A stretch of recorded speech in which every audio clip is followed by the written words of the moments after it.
Hello friends. आज की video में हम करेंगे अशोक और उनके सक्सेसर्स।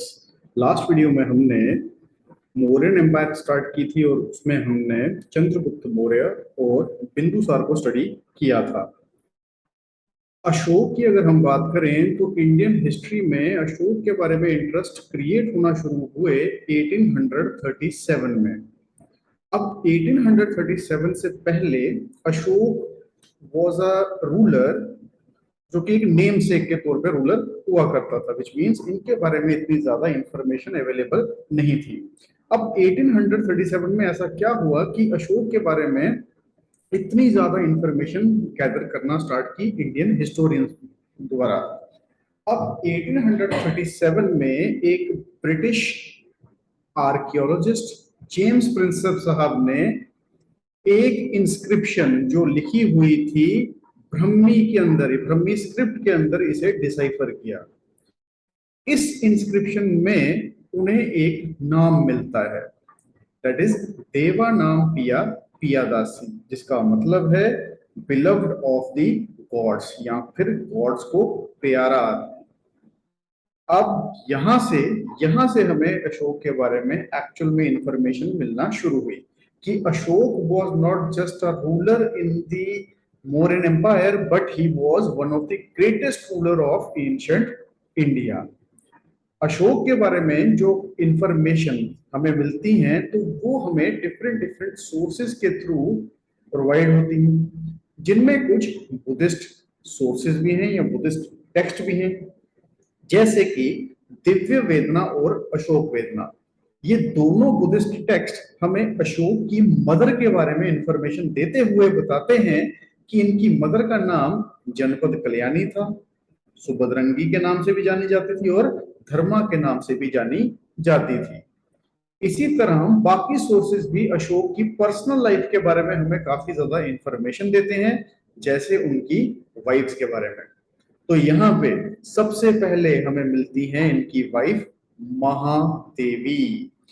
अब ये जो महादेवी थी, महादेवी से शादी अशोक की उनके रूलर बनने से पहले हुई थी, जब Ashok was the viceroy of Ujjain.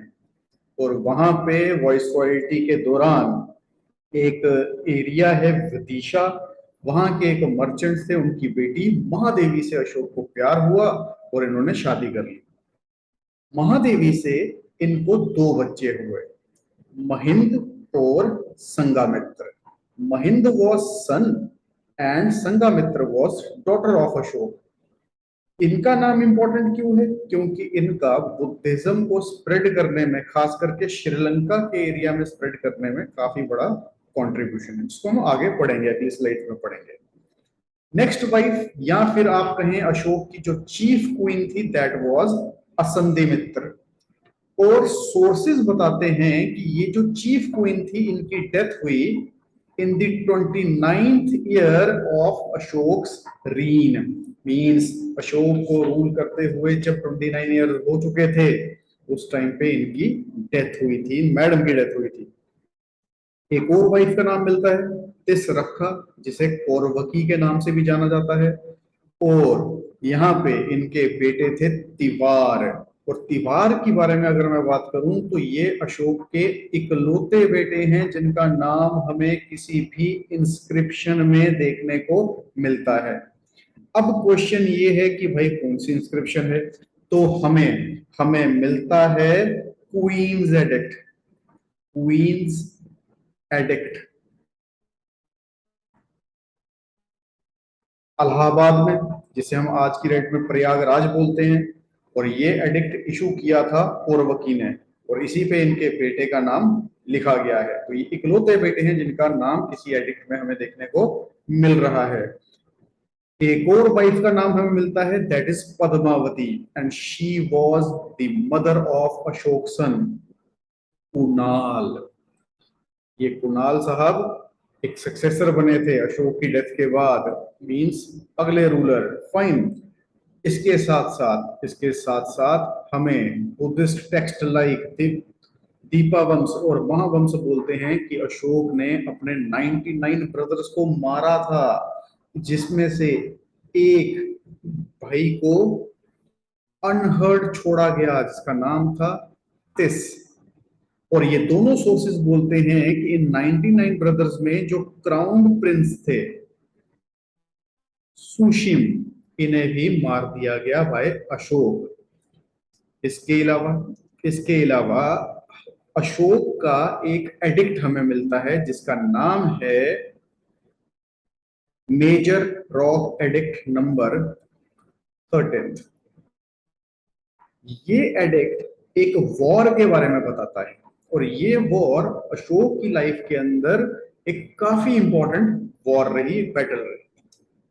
और इस वॉर का नाम था कलिंगा वॉर। कलिंग को अशोक साहब कैप्चर करते हैं in the 8th year of his reign, again अपने रूल के 8 साल के बाद। अब इस वॉर का काफी बड़ा इम्पैक्ट पड़ा, जैसा कि मैंने आपको बताया, अशोक की लाइफ पे, क्योंकि ठीक 2 साल के बाद after winning Kalinga, Ashoka became ardent supporter of Buddhism, एक कट्टर सपोर्टर बन गए बुद्धिज्म के। और यहाँ पे इनको बुद्धिज्म में कन्वर्ट किया एक 5 साल के बुद्धिस्ट मॉन्क ने, जिसका नाम हमें मेंशन मिलता है as Upagupta, very very important, या फिर निगरोध। ये 5 साल का बच्चा था। इसके साथ साथ अगर कॉन्ट्रीब्यूशंस की बात करूं अशोक के, तो he was the convener of the third Buddhist council. हमने पढ़ा था पिछले वीडियोस में, हमने डिस्कशन की थी इस पे कि थर्ड बुद्धिस्ट काउंसिल जो कि हुई 250 बीसी में पाटलिपुत्र में, और चेयरमैन थे इसके मोगालीपुत्र तिस। ये हुई थी अशोक के रूल के अंदर। और इसी इसी काउंसिल के टाइम पीरियड में जो मुहिंद और संघामित्र थे, जो अशोक की बेटी और उनका बेटा, इनको सिलेक्ट किया गया और इनको लंका भेजा गया टू स्प्रेड बुद्धिज्म। और फाइनली 332 बीसी में अशोक की डेथ होती है। अब इसके बाद हम देखेंगे अशोक के सक्सेसर्स। तो अशोक की डेथ के अराउंड 47 से 50 इयर्स के बीच में पूरी की पूरी मौर्यन एम्पायर का डिक्लाइन हमें देखने को मिलता है, क्योंकि अशोक की डेथ के बाद हमें एज सच पावरफुल रूलर्स नहीं मिलते। अब सोर्सेज हमें बताते हैं कि after the death of Ashoka the entire Mauryan kingdom और empire was divided into 2 parts, 2 हिस्सों में डिवाइड हुआ, that is western Mauryan empire और eastern Mauryan empire. Western Mauryan empire की बात करें तो यहाँ पे गद्दी पे बैठे कुणाल, जो कौन थे, मैं बात की थी, कुणाल साहब was the son of Ashok. और इसके बाद गद्दी पे आए संप्रति, और एक काफी इंपॉर्टेंट ऑब्जेक्टिव है, ये संप्रति साहब हैं, इन्हें जैन अशोक के नाम से भी जाना जाता है, वेरी वेरी इंपॉर्टेंट। और ईस्टर्न एम्पायर की अगर मैं बात करूं तो यहाँ पे गद्दी पे बैठे दशरथ। दशरथ शायद प्रोबेबली एक ग्रैंडसन थे अशोक के, क्लैरिटी नहीं है सोर्सेस में। आगे बढ़ते हैं, आगे बात करते हैं हम लास्ट रूलर की। तो last ruler Brihadratha, and he was assassinated by his own commander in chief. General साहब थे इनके अपने ही, जिनका नाम था पुष्यमित्र सुंग।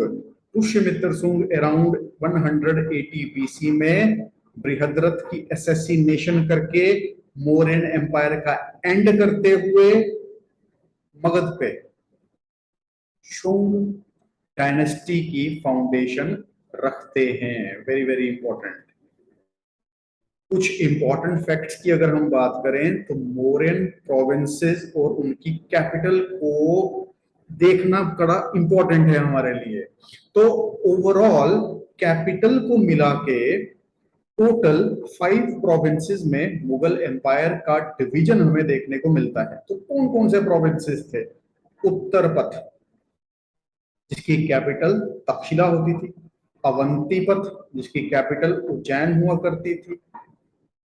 प्रचार्यपथ, जिसकी कैपिटल तोशाली, कलिंग का एरिया जो था, कलिंग मतलब आज का उड़ीसा जैसे हम बोलते हैं। दक्षिण पथ, इसकी कैपिटल स्वर्णगिरी हुआ करती थी, और मगध, जैसा कि हमने बात की है, पाटलिपुत्र ही इसकी कैपिटल थी। अशोकन टाइम पीरियड में जो पूरी की पूरी एम्पायर थी उसको 3 डिफरेंट पार्ट्स में डिवाइड किया गया था। नंबर 1 इज वजीता। ये वो टेरिटरी थी जिसको कंक्वेस्ट करके ऐड किया गया था एम्पायर के अंदर। For example Kalinga. कलिंग जैसे मैंने बताया कि कलिंग वॉर बड़ी इंपॉर्टेंट थी अशोक की जिंदगी में, तो वो एरिया जो नया नया सीड किया गया हो उसे हम वजीता क्षेत्र बोलेंगे। उसके साथ राजविषय, जो रॉयल टेरिटरी थी, मींस जो इनहेरिट की गई है पहले से। फिर प्रत्यंत। प्रत्यंत बोलते थे ये बॉर्डरिंग टेरिटरीज को, और यहाँ पे हमें कुछ नेबरिंग स्टेट्स के नाम भी मेंशन मिलते हैं, जैसे चोलास, पांड्यास, केरला पुत्र, सत्यपुत्र, आइलैंड ऑफ श्रीलंका। तो ये था हमारा मौर्यन एम्पायर। नेक्स्ट वीडियो में हम post Mauryan time period study करेंगे। Thank you very much.